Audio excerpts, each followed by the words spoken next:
Claire Bennet had grown used to silence. It followed her from room to room, pressing against her chest like something alive. For years had passed since Peter was gone, yet the quiet never softened. It was not peace. It was weight. She learned to live beneath it, but never with it. That afternoon, as she returned home, her eyes caught movement at the edge of her garden. A young man sat slumped on the low stone wall, his shoulders curved in defeat. His hair clung damp against his forehead, his clothes heavy with rain, and beside him rested a worn satchel that looked emptier than he did. Claire slowed, her breath catching in her throat. For a moment, the quiet she carried felt louder. His eyes lifted suddenly, startled by her presence. They were tired eyes, too old for a face so young. And in them, she saw something she hadn't seen in years, desperation that didn't ask, but begged without words. Her heart twisted. Without meaning to, she stopped walking. Without planning to, she spoke. "Are you all right?" The words hung between them, simple and warm, yet filled with something that neither of them fully understood. He shifted on the wall, as though the weight of her question pressed on him harder than the rain. His voice was low, almost apologetic. "Daniel Parker," he said, forcing a faint smile that never reached his eyes. "I'm 22. I was staying in student housing, but they told me I had to leave. Couldn't keep up with the rent." Claire felt something stir inside her. She knew what pride mixed with desperation looked like, she had once carried that same mix herself. "And where are you staying now?" she asked. He gave a short, uneasy laugh. "Nowhere, really. Just hoping I can find something before it gets dark." A drop of rain slid cold against Claire's cheek, and without thinking, her words cut through the silence between them. "You can't sit out here all afternoon in the rain. I have a spare room upstairs." Daniel's head lifted, his face startled as though she'd offered him something impossible. "That's kind of you, but I don't think I can afford." "We'll sort that out later," she interrupted, her tone firm but not unkind. "Come on, you'll catch your death out here." For a moment he hesitated, as if unsure whether to trust her kindness. Then slowly, with nothing left to hold on to, he nodded. Daniel moved into the spare room with the politeness of someone afraid of overstaying. He rose early for classes, returned late from his shifts at the bookstore, and carried himself quietly, as though every step inside her house required permission. Claire noticed things without speaking of them. How his dinners were little more than bread or biscuits. How his eyes looked tired even after long nights. One evening she cooked too much shepherd's pie, at least, that was the excuse she told herself, and placed a plate at the top of the stairs. "In case you're hungry," she called softly. By the time she checked again, the plate was empty, washed, and left neatly on the landing. No words exchanged. Just an understanding. The same thing happened days later with roast chicken, and again with apple crumble. She never asked, and he never thanked her, but each time the silence between them felt less heavy. In return, his own gestures appeared without announcement. The garden gate stopped squeaking. Her groceries no longer seemed too heavy in her arms. When she reached too high for a jar, Daniel was suddenly there, quietly placing it in her hands. The house no longer echoed with only her footsteps. There was another rhythm now, small and steady, filling corners that grief once ruled. For the first time in years, Claire felt something shifting deep inside her. The quiet life she knew had changed, but what had she truly welcomed into her home? Their quiet exchanges grew into something more. One Saturday morning, Claire found him sweeping leaves from the path without being asked. That afternoon she invited him in for tea. At first, the words between them were light: class schedules, his bookstore shifts, the quirks of her old cupboards that never quite closed. But as the tea cooled, so did their distance. Daniel spoke of the village he had left behind, where the nights were still and the fields endless. Claire, in turn, shared pieces of her youth, the roads she once thought she'd take, and the dreams that had quietly faded when life took her elsewhere. It became their ritual. Cups of tea, the faint sweetness of biscuits, and conversations that grew longer each evening. Sometimes they laughed until their voices filled the room. Other times they sat in silence, the kind that felt whole, not empty. One evening, as Daniel lingered before heading upstairs, his voice caught on something unspoken. She looked at him, steady and warm, and said, "We all need a bit of help sometimes, Daniel. And besides, it's nice having someone around." Her words landed in him like a weight lifted. For the first time in a long while, he no longer felt like a guest trying not to disturb. He felt as though he belonged.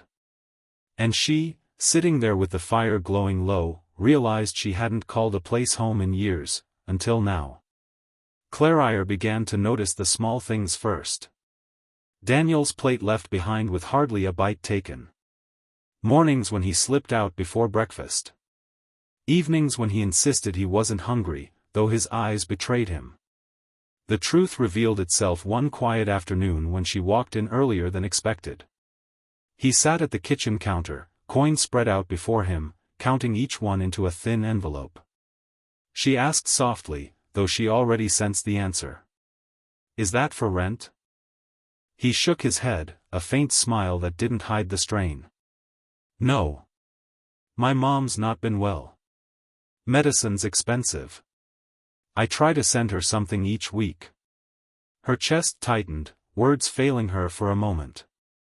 She managed only, "And what about you?" "I'll manage," he said simply. "I always do." A storm broke later that week. Wind lashed against the house, rain striking in relentless sheets. It was nearly midnight when the door finally opened. Daniel stepped in, soaked through, water dripping from his hair, his jacket clinging to him like another weight.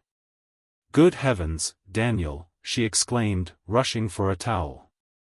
"What on earth happened?" He laughed quietly, shaking his head. "The bus was late. I had my umbrella, but there was this old man at the stop. He didn't have one. Couldn't just leave him there." She muttered, handing him the towel, "You're impossible." Yet there was no sharpness in her tone, only something caught between exasperation and care.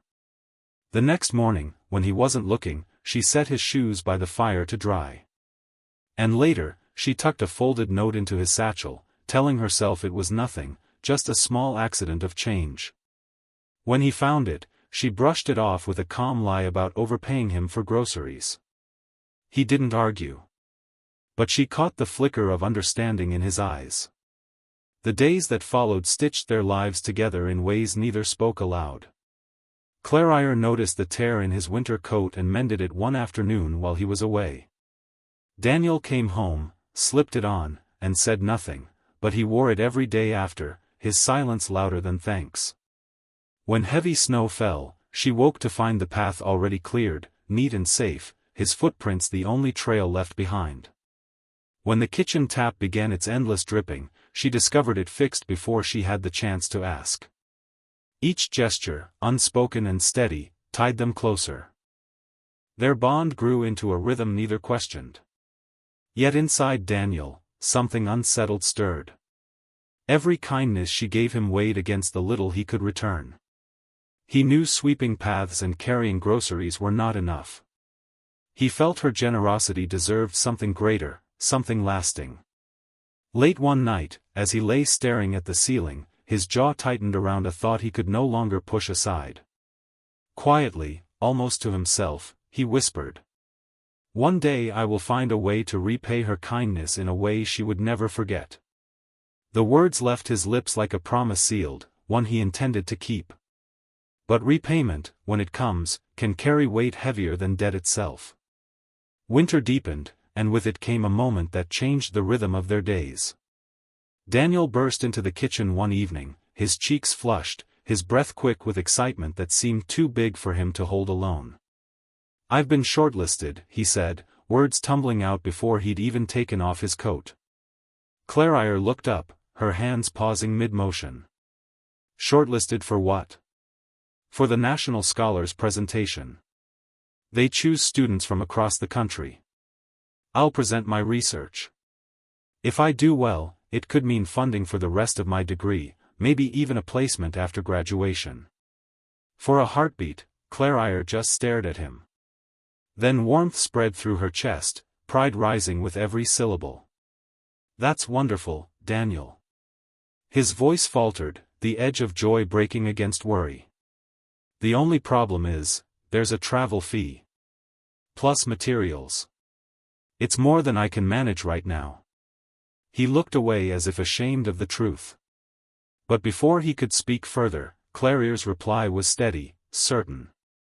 Then I'll cover it. His eyes widened. Claire, I can't let you. You can, she interrupted gently. And you will. This isn't charity, Daniel. Think of it as an investment. Her voice carried no hesitation, no pity, only conviction. And in that moment, the decision was made. From that night on, the evenings belonged to his work, and to them both. Daniel spread his notes across the table, pages spilling over in neat stacks, diagrams sketched in pencil, phrases underlined twice. He read aloud, his voice uncertain at first, faltering when words tangled. Claire listened with quiet patience, her eyes sharp, her interruptions sharper. Slow down there. That line loses its meaning if you rush it. Try again. And here, don't tell them, show them. Make them believe you. Her feedback cut clean but never cruel.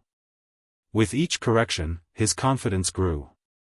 And as the days passed, his delivery grew stronger, his voice steadier, his ideas brighter. Sometimes he rehearsed until the fire sank low, only to be nudged by her calm insistence that brilliance also needed rest. Other times, his laughter spilled out mid-sentence when she teased his overly serious expression, and she found herself laughing with him, the sound startling yet welcome. Neighbors noticed what Claire had not at first, that her voice carried lighter through the garden hedge, that laughter slipped out her windows more often, that she looked somehow less weighed down. Daniel's energy filled the house, but it was more than energy, it was hope, alive and growing. Together they created a rhythm neither had planned, one stitched from pages, questions, and quiet pride. A rhythm that carried with it a sense of anticipation, as though something larger waited just beyond reach. The morning of his departure arrived too quickly. Daniel stood in the hallway, dressed in the navy suit they had chosen together from a second-hand shop. His tie was neatly knotted, his shoes polished until they shone, yet his fingers fidgeted at the cuffs as though even fabric carried nerves. Claire pressed a paper bag into his hand. Sandwiches. Just in case. He smiled, but she caught the flicker in his eyes, the tight coil of fear that lived beneath his excitement. At the station, as the train pulled forward with its low groan, he turned back to her one last time. Whatever happens, thank you for everything. Her throat tightened, but she managed a steady smile. Go and show them what you're made of. The doors closed, and the train carried him away. She stayed on the platform until the last carriage slipped from view, the emptiness it left behind cutting sharper than she expected. That night the silence pressed heavier than ever. No creak of stairs. No muffled clink of a cup. No low hum of his voice speaking to his mother over the phone. She busied herself with small tasks, but each one ended the same, with her thoughts drifting back to him. A day passed. No word. Then two. By the third, unease gnawed at her, a quiet ache she couldn't shake. On the fourth, her call went unanswered, the line trailing into emptiness. It was the fifth evening when her phone finally buzzed. One message.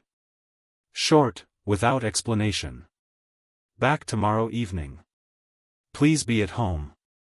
The message replayed in her mind with every passing hour, please be at home. She didn't ask why. She didn't dare. Instead, she filled the day with preparation, as though keeping her hands busy might steady the pull in her chest. She chose lamb for the meal, slow-roasted until its scent filled the kitchen. She lit the candles she usually saved for holidays, their flames bending and swaying in the still air.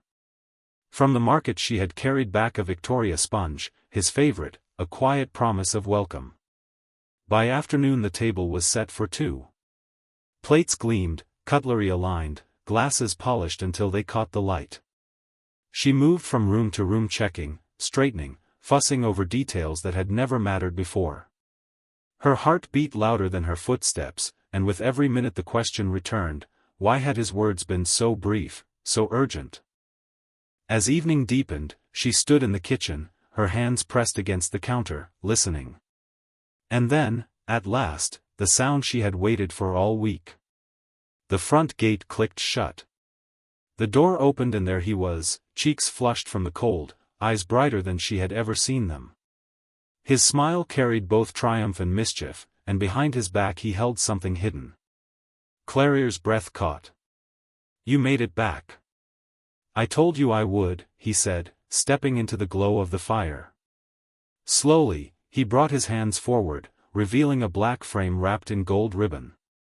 Inside it gleamed a certificate, bold lettering pressed deep into the page. Resting against it was a medal on a deep blue ribbon. His voice trembled just enough to betray the weight of the moment. "I won. First place." He reached into his coat pocket and pulled out a plain envelope, placing it firmly in her hands. His eyes did not waver. "You gave me more than a place to sleep. You gave me a chance to keep going when I was ready to give up." Her throat tightened, her vision blurring as the firelight flickered across his face. She held the certificate, the medal, the envelope, and for a moment it felt as though the quiet of the house itself was holding its breath with her. She opened the envelope and saw the neat stack of notes inside. Her heart lurched. "Daniel, I never wanted." He raised a hand, steady but gentle, cutting through her protest. "I know. You never asked for it. That's why I'm giving it to you. Because you never asked for it. Because you're the reason this happened at all." Her eyes blurred as she looked at him, the words too heavy to answer. It wasn't the money pressing against her palm, it was the truth inside it, the thought that he had carried her kindness with him into every step of that hall, every word of his speech, every moment until this victory. She set the envelope aside, reaching instead for the medal, her fingers brushing over the ribbon. "This," she whispered, her voice steady now, "this belongs here." She hung it on the mantel, where the firelight caught its glint. They sat down to dinner, the lamb tender, the sponge waiting for later. Conversation flowed easily, warmth running between them like a thread that could not be broken. They spoke of the presentation, of the judge's questions, of the journey ahead, of all the days still to come. It felt like closure, like a circle finally drawn complete. Yet beneath the glow of the candles, a deeper tension stirred unseen, quiet but insistent, waiting for its moment.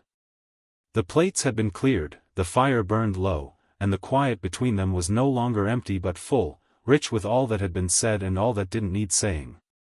Daniel leaned forward slightly, his voice dropping into something softer, almost hesitant. "I'm not going anywhere, you know. Not unless you throw me out." Claire chuckled, the sound breaking gently through the stillness. "You'd have to do something pretty awful for that to happen." The words settled between them, simple, almost playful, yet heavier than either acknowledged. For a moment, they only looked at one another, the flicker of the candlelight catching the curve of a smile, the shift of an expression too quick to read. The little stone house glowed, holding them in its light. And outside, the night folded into silence. The house was quiet again, but her thoughts refused to follow. The words of his message still pressed against her, so short, so sharp, so insistent, "Please be at home." Why? Why had he asked it that way?